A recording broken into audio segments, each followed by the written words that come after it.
One of the things that we're talking about in the green room this month is international humanitarian law, which is also called the rules of war. Because even when humanity is trying to kill each other, there's still certain things we're not supposed to do. This is one of those things that the conversation has made almost intentionally to be like really complicated, but at its core, it's not complicated at all. This is stuff that most people are born understanding. And instead of letting it get all complicated, which it can very easily do, we're going to start with the 6 grave violations, the UN's 6 grave violations. And the reason that we're starting with the grave violations is 2 reasons. One is because they are basic. Anyone with a conscience, anyone with any level of morality is going to agree with the 6 grave violations. I'm going to list them here.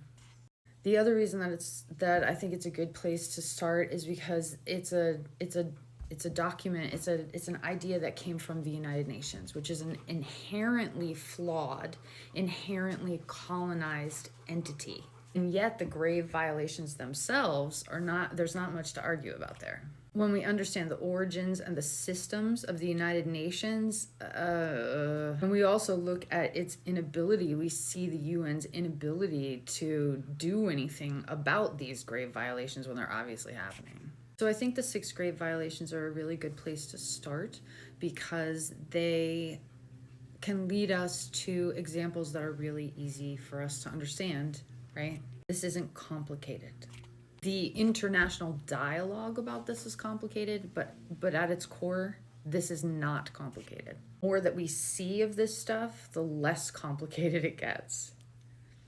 So we talk a lot about how we're all in this together, how we're all earthlings together, and how we're here to be with each other through the challenges and sharing the joys. And it would be great if we could all just share gardening tips and add each other's herbal knowledge to each other's apothecaries, but that's not the way it's going right now because so many people are stuck living not only without their human rights, but in violation of humanitarian law. And one of the things that we can do about it, and it seems really simple, and it is really simple, and I'm not saying it's going to be like the end all be all thing that's going to change everything, but one of the things that we can do is witness what's going on and recognize what we're seeing. When we see these atrocities happen, we feel it within us. We're like, wait, this is wrong. Didn't anybody decide that this is wrong? Like, yes, actually, a lot of people decided that this is wrong. And those decisions are on the books, right?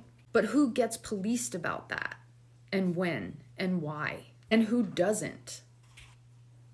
So we're going to do a series where we kind of break these down, look at some examples of them, and then also see how our understanding of the 6 grave violations can be kind of a gateway into understanding other humanitarian law, like the Geneva Convention or different agreements that people have come to together about what we can and cannot do as a species when we're trying to kill each other. Again, because there's value in witnessing and there's value in this knowledge. We can build on this when we understand it.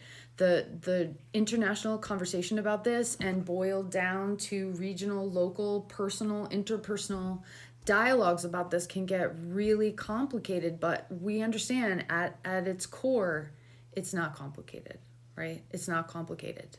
These things are wrong. So we'll be taking a deeper dive about all of this in the green room. And if you're in there, we can dive into a deeper conversation together. And if you're not in there, why not?